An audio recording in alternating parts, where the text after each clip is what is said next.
Hello everyone, welcome to the Old Man and the Read. My name is Jerry. Today I'm going to talk about another of my favorite writers, Virginia Woolf. Virginia Woolf was an English writer. She was born in 1882 and died in 1941. But she's considered one of the most important writers of the 20th century. Many of her books were more on the experimental side. They often had very little or just no plot at all to them. It was all just about her very lyrical writing. Just an exceptional writer, and wrote some of my favorite books that really had no story at all to them. So I'll show you the books I have by her. The earliest book I have, and I believe this was her first published work in 1915, and this is The Voyage Out. And it's, if you wanted to categorize, say it's basically a love story between Rachel and Terence. But the story begins with a sea cruise to South America, and it is following Mr. and Mrs. Ambrose and their niece Rachel. They're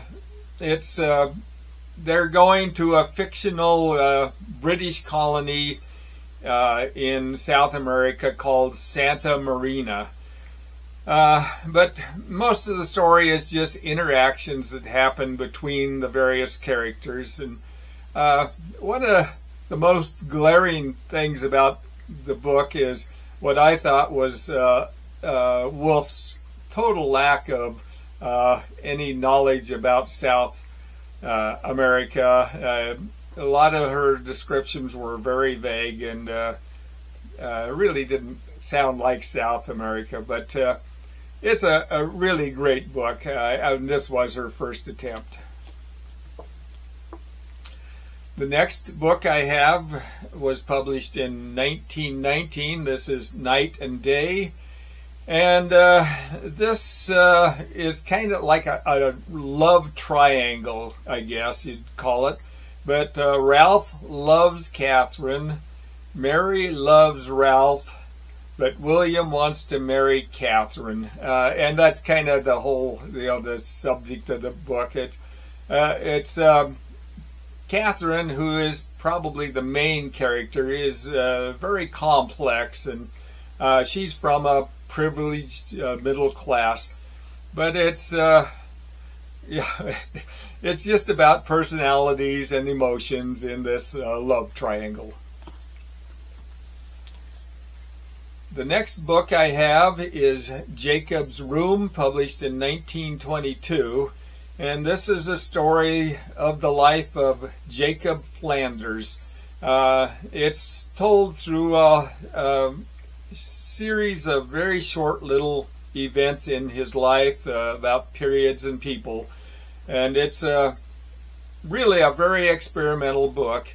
It's just extremely fragmented and a little bit abstract at times, and kind of hard to understand what's going on occasionally, but it's just written in her just incredible poetic lyrical prose. Next book is maybe her best known book, Mrs. Dalloway, published in 1925.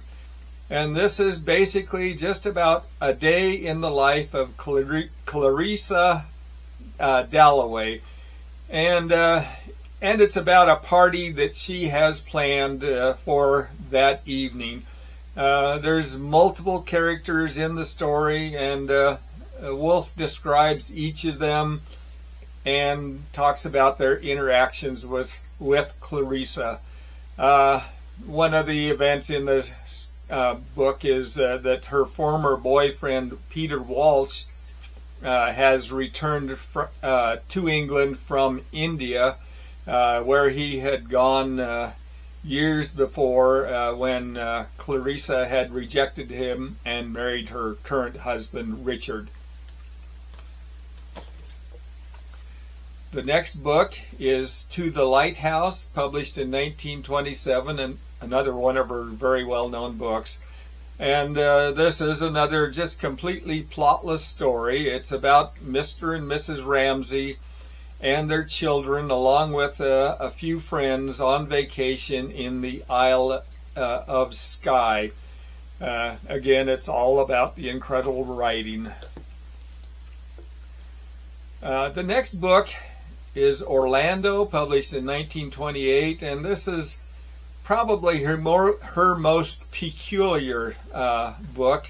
Orlando was born a male aristocrat in the Elizabethan age, and that story tells about his growing up, and then at about the age of 30, he's an aspiring poet. Halfway through the book, though, he wakes up one morning after a long sleep and is suddenly a woman. So he is now a she. But when she wakes up, she just doesn't seem surprised at anything, and it just continues on with her life. She goes on living, and she ends up living like 300 years up to the present when this book was written, which is 1928. And she finally is able to publish a book of poetry. The next book is A Room of One's Own, published in 1929, and this is essays, and they're about women and women in writing, and about a woman's place in society. Woolf was quite an advocate for women's rights, and so she talked about some of the earlier women writers who came before her, and some of the things they had to overcome to make it through. And then it's about also about throughout history how a woman was expected to marry and then basically become the property of a man. The next book is The Waves, published in 1931, and this is again one of those where there's a story, or what passes as a story. Is about a group of friends and their lives from childhood on into adulthood, up to the death of a couple of them. It's mostly told through just dialogue, and some of that dialogue just borders on, I thought, free verse poetry. A lot of the sentences begin with "I shall" or "I will," but then again, it's just incredibly poetic prose.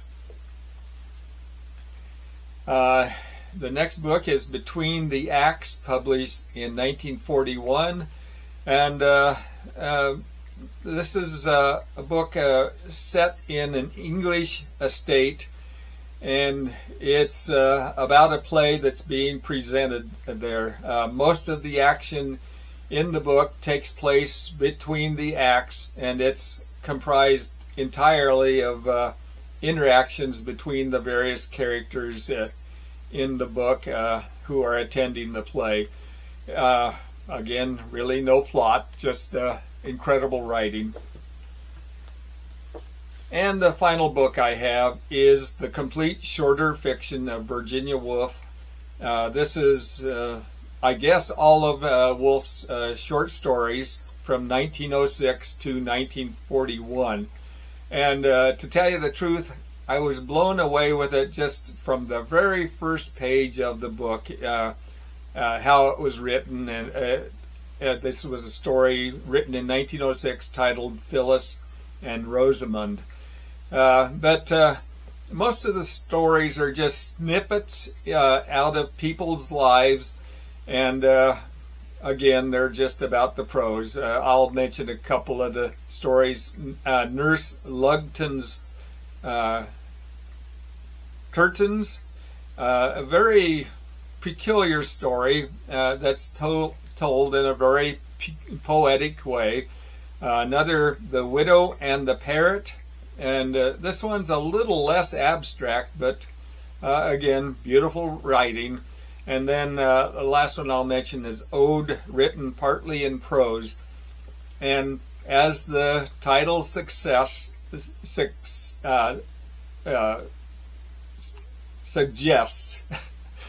get my words right, suggests, this is an ode written partly in prose, or a poem written partly in prose, and as opposed to most of her books that are prose written in poetic verse. So anyway, those are the books I've read by Virginia Woolf, an extremely good writer. Very plotless stories, but it was all about the writing itself.